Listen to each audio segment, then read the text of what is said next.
Awesome. So, hi Kylie, and welcome. Hi. Just wanted to check in. How are you doing today?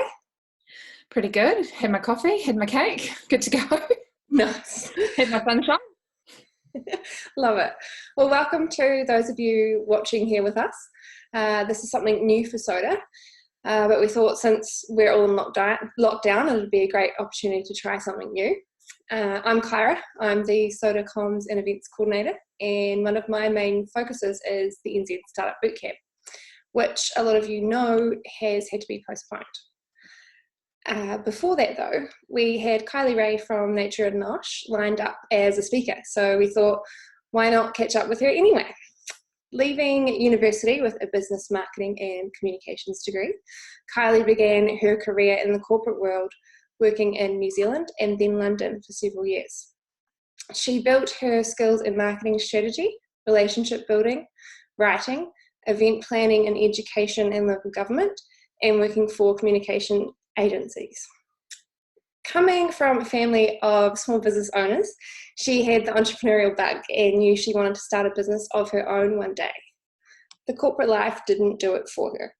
She yearned for a calling that merged her love for the outdoors, marketing, and business. After many months hiking around the globe with her husband, the idea for Nature Nosh was born. Shortly after returning to New Zealand, the idea shaped into a business, attracting international clients, working with global trade, and balancing mum life with growing a young business. It's so nice to have you here, Kylie. I was wondering if we could start by you telling me about that light bulb moment where you came up with the concept of Nature Nosh. Yeah, no worries. Thanks for having me, Kyra. It's nice to have some social interaction, even if it is over the screen. So the light bulb moment, my husband Steve and I, we did the OE thing. We went to London and we worked for 2 years. We had our 2-year visas and we did quite a bit of travel, hiking, eating. While we were in London, we'd sort of base ourselves, do some work, do some travel. And on our way home, we decided we'd just cram in the last of our travel, the last hurrah. Took the long way home. We did 4 months of solid travel around Europe, around Canada, America, and South America as well. And we'd spent a lot of time doing our own hiking trips or tramping trips and researching ourselves and just going solo on these little missions, which we loved because it didn't cost any money. We weren't wasting money going to museums or to art galleries or doing the usual tourist attractions. But we'd also splashed out on a couple of group hiking tours that we thought looked really neat. And if we're a bit time poor with work, it was just something a little bit different to experience. That was all like this nice set package. You could just show up and have a good time rather than having the stress of doing it yourself and inevitably things go wrong and whatnot. So we were actually in South America, and for myself, I knew from a very young age that I just always had this deep burn that I wanted to run my own business, start my own business. Like you said, the corporate life really didn't do it for me. I loved my early career and learning those skills, but I knew that long term I wasn't going to be the person to sit in an office, I guess, making someone else's dream happen, as cheesy as that sounds. But when I was thinking about what business, it's sort of, everyone sort of talks about how important it is to have that why or that passion. It's like, well, and I also had this really bizarre idea that to start a business you have to have a completely unique idea, like that no one else has thought about, which is bullshit, excuse the French, because you don't have to have an idea that no one else has thought of before. You just have to have an idea and do it better than other people, your immediate competitors. So long story short, you were in South America in this little island in Chile. I think it was called Chiloé. And we hitchhiked to, it was the first and only time I've hitchhiked ever, and it was a blast. But we hitchhiked to this magical place that we'd found online to do this walk, and we had heard from a local that we were staying with. We stayed mostly in Airbnbs, as you do, that you have to try this amazing Chilean dish. it's just, it's their signature dish. You have to go and try it. You have to go to this restaurant and you have to order this, and here's what it's called. And so our plan for the day was go and do this amazing day walk, and then round it off with some good Caminere, which is this amazing Chilean wine, and this amazing local or signature dish that was meant to be just the best. So as we were walking around talking and reflecting, it wasn't a new thing. We thought, well, we've done all these group hiking tours, we've seen these amazing places. New Zealand's got some of the best walks and landscapes in the world. We could do that. Like, why couldn't we run a hiking tour company? And we just bantered back and forth, and a lot of it was, we can't do it because we'd be sitting up against these massive international competitors and these established companies, and just all sounded a little bit too hard, and it wasn't quite right. And then out of the blue, it literally was like a light bulb moment for me. I was like, hiking and food. What are the two things that we love more than anything in the world is to go and explore, and then to eat good food. So why not sort of combine a foodie tour and a hiking tour, foodie and hikey, into one? That's the two coffees working. And we actually loved the idea so much that we ended up doing another lap of the walk. So it was like another 8Ks. We're like, we've got to keep walking and talking. And then we just hashed it out. And then I fell sick, like quite badly, just had a really bad cold, and ended up in bed while my husband was out exploring, and ended up just like writing a really half-pie business plan while I was sick on the spot and brainstorming ideas. And at one point we were going to call the business Hungry Hiking. So pretty happy that we evolved that a little bit more, refined it. Love it. So, yeah. Cool. Awesome. Thank you. So how long have you been doing the Epic Tours now here in New Zealand? That's the end of 2 seasons. So the season is cut quite abruptly short, but yeah, 2 full seasons. And then I guess it was a year of planning and research and setting it up before we actually launched it. Yeah. Okay, cool. And so who would you say is your most valuable customers? 3 words: Australian baby boomers. Yeah, definitely those Aussies. They love walking. They are short haul, across the ditch, easy to get here. They love coming and seeing New Zealand, and although we're so close, we've got very different landscapes. So they are our bread and butter. Awesome. Are they are they your target market? Were they to begin with, or has that changed over time?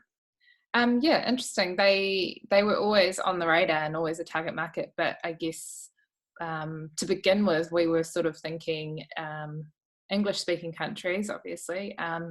For us, America, Canada, the UK were our main, and Australia. But very, very quickly, as we started taking tours, we started seeing that 90% of our bookings were Australians, and I guess it was just one of those obvious things that isn't obvious until you start a business, that why spend or waste a lot of time and effort and money marketing further afield when Australians are low-hanging fruit, so to speak. So we put a lot of our effort and focus on promoting tours to them. It just makes sense.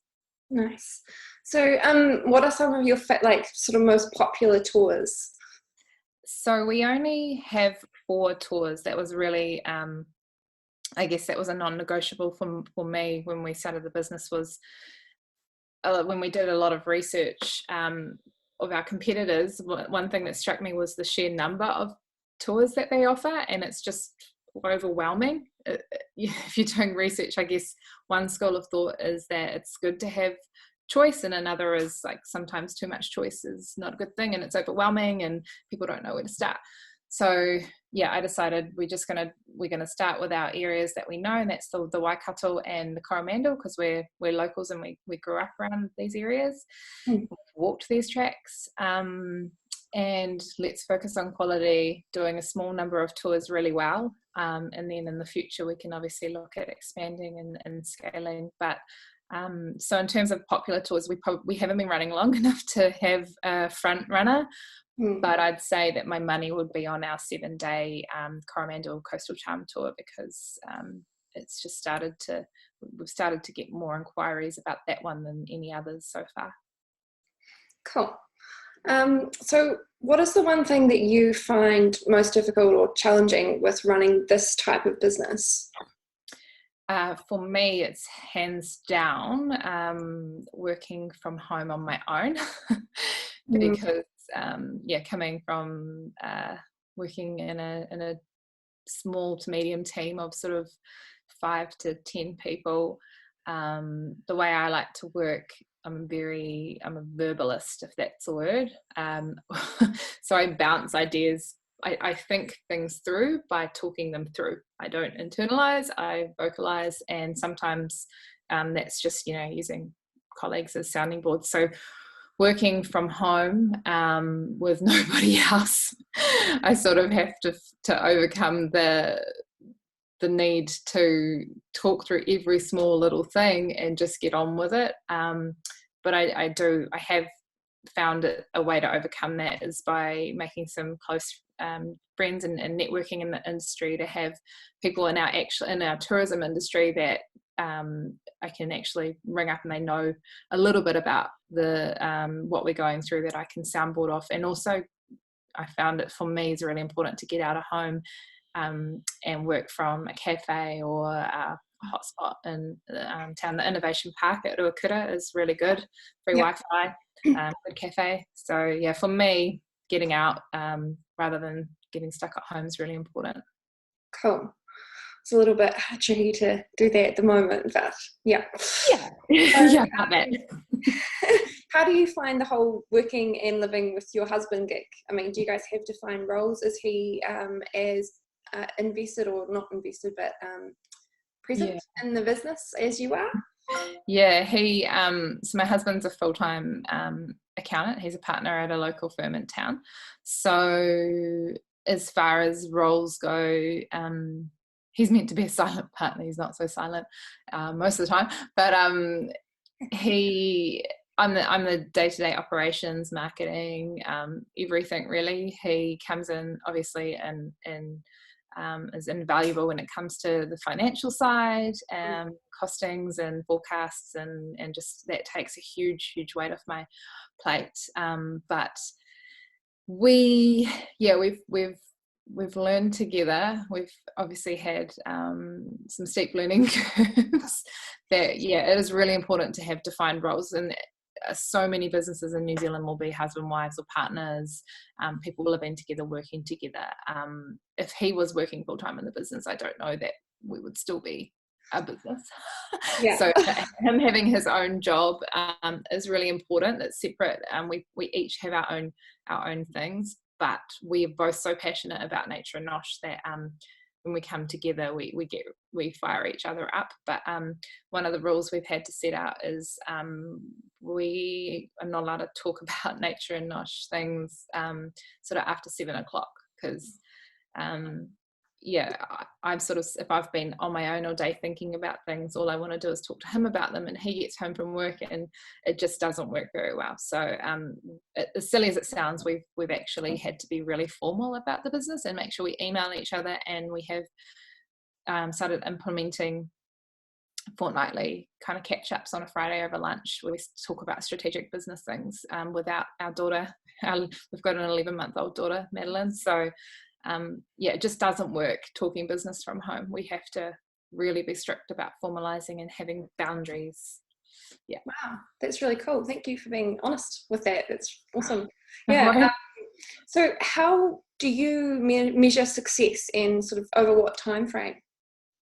So that's a really good question, because when we first started Nature Nosh, we were told, and I'd say the same thing to anyone who's thinking about starting a business specifically in the tourism industry and specifically targeting internationals. We don't have an active domestic market at the moment. Watch this space. So it's really important to make sure that, now I've lost my track. What was the question again? Sorry, losing the plot in isolation. And over what time frame? Yeah. Measures of success. Yeah. So when we started out, we were told quite plainly, do not expect to make a profit in the first 2 to 3 years. That's just the nature of the business. So in terms of success, it was really important for us to make sure that we weren't just measuring based on the money side and the profit side of things and the bottom line. So for us, it's making sure that we're seeing increases in tours taken, obviously, but not only tours taken, but the number of people on them, because 4 tours with 2 people on them is different from 2 tours with 10 people on them, if that makes sense. And then it's the non-tangible things for obviously customer satisfaction. So getting those TripAdvisor reviews, positive reviews, getting the anecdotal feedback from our guests when they're on tour. And it's also really important that our guides are enjoying their jobs. So we have 5 independent contractors, they're not employees, and we're all spread out over the 2 areas. So it's quite an interesting team, and some of them only take a couple of tours a season. So but to hear that they are actually having the best time on tour, that it doesn't feel like a job, that feels like some sort of success. So yeah, thanks for reminding me. I just completely, when your brain goes, no, yeah.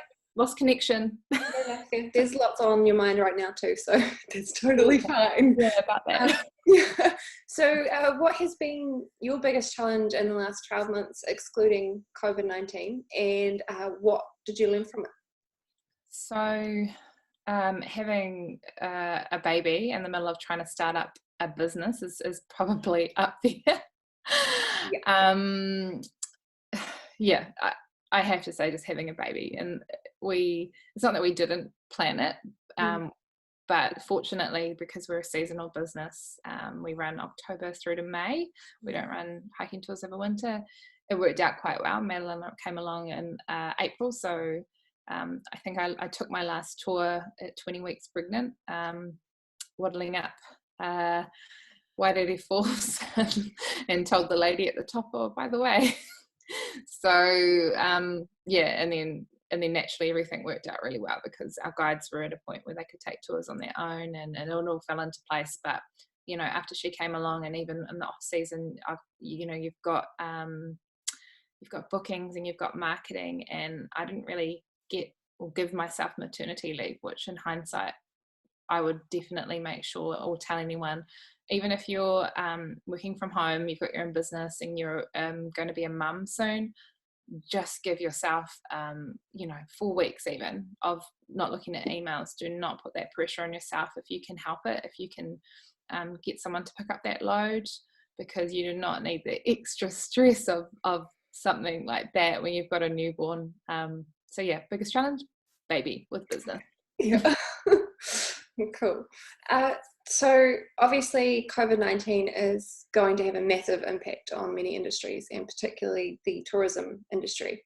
Can I ask you how it's impacted Nature Nosh?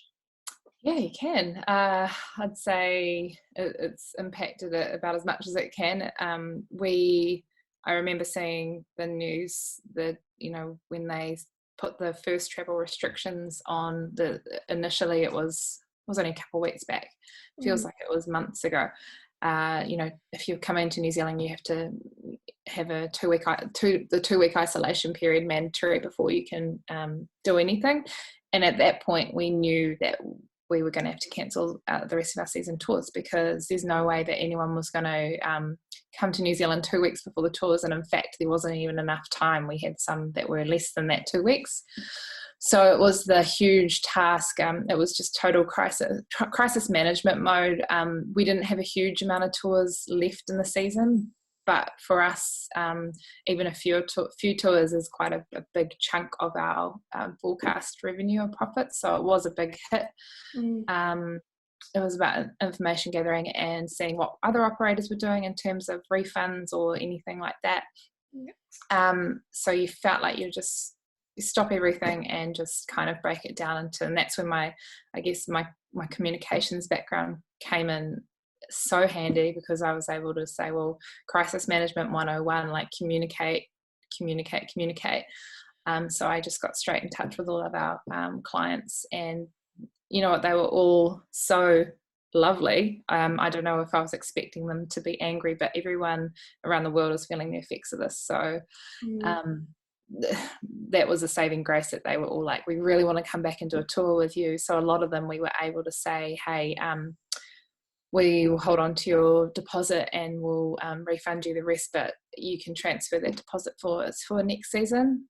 Where we're at today, I guess a couple of weeks ago, I was thinking, all right, it's the end of our season. No worries, we'll just use this time smartly and we'll gear up for next season, which starts October. Yeah.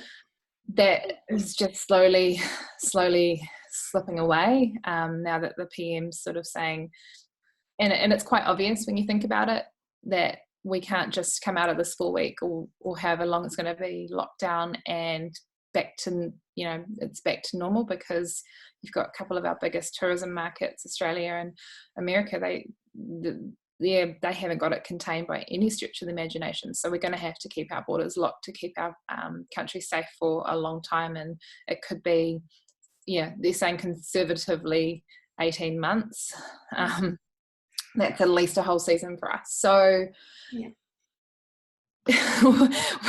Steve and I was saying to you earlier, Kyra, that we don't have all the answers. We don't know what it's going to look like. I don't think anyone knows what it's going to look like, particularly for tourism. The only thing we're thinking is we're in a really fortunate position that we don't have employees that we are going to be having to let go. Being independent contractors, they all have, their main sources of income from elsewhere. So I'm just really grateful that that would break my heart, having to let people go.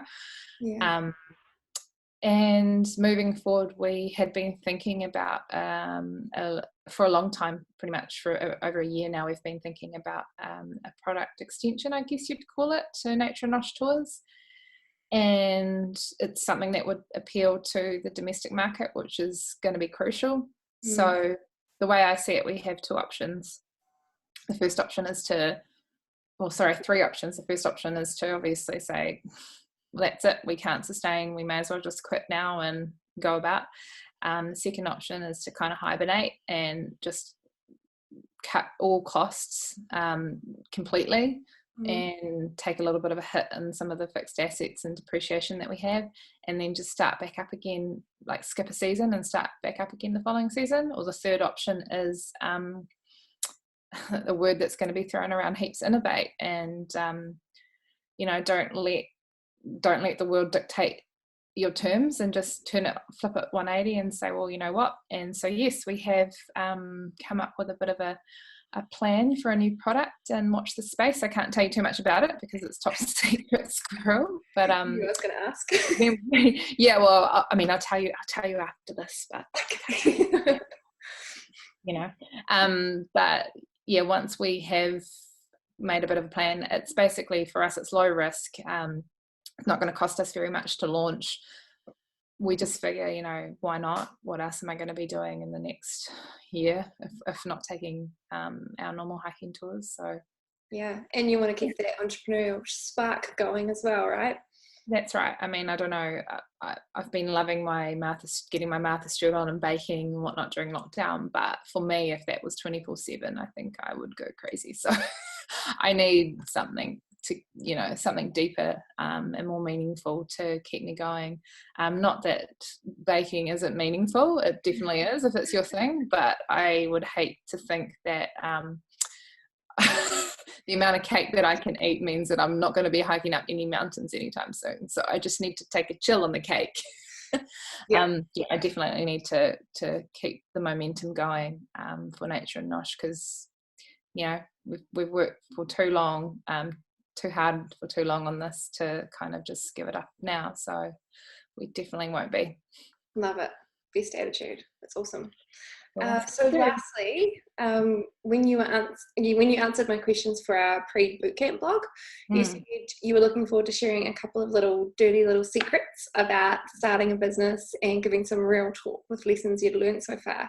We're still hoping to have you speak at our bootcamp once it's got a new date, but I wondered if you might give us a little bit of a sneak peek into some of that insight and share a couple of those now. Yeah. don't want to give too much away, but I can definitely share, I guess, one lesson that I've learnt, I've had to learn very quickly is be prepared to make a lot of mistakes and be prepared to be comfortable with that. Because, you know, no one likes making mistakes, but when you're starting a business and you've never started a business before, you've never worked in that industry before, it's not realistic to expect that everything's going to be smooth sailing, and you just, you know, you're going to make perfect decisions and that everything's going to be perfect. You're going to make mistakes. You're going to make quite a few of them, and you need to get over that quickly, and you need to have measures for coping and learning from those mistakes, because otherwise you'll just self-implode if you let them eat you up. I'm the type of person, I really hate letting people down out of anything. That's probably the worst case for me, is I've let someone down really badly. And you know what? I have let people down, but it hasn't been the end of the world. I feel funny saying that now, you know, it was a virus out there, but it puts things in perspective. So you really need to be comfortable with making mistakes, and you need to have coping strategies to learn from them, and move on, and just try not to make the same mistakes again, because, you know, it's okay to make them once and even sometimes twice, but third time you've got to start getting a bit more strict on yourself. Cool. Awesome. Well, thank you so much for joining me today. And we're really looking forward to hearing the rest of that speech and everything at our bootcamp when it eventually comes on. But for now, good luck with everything. And we can't wait to see where you take Nature Nosh. Thank you so much for speaking to me and using up an hour of my day. And yeah, thanks for having me. I look forward to letting you guys in on our new little side venture that's coming out of this crazy time. And stay safe, everybody. Cheers.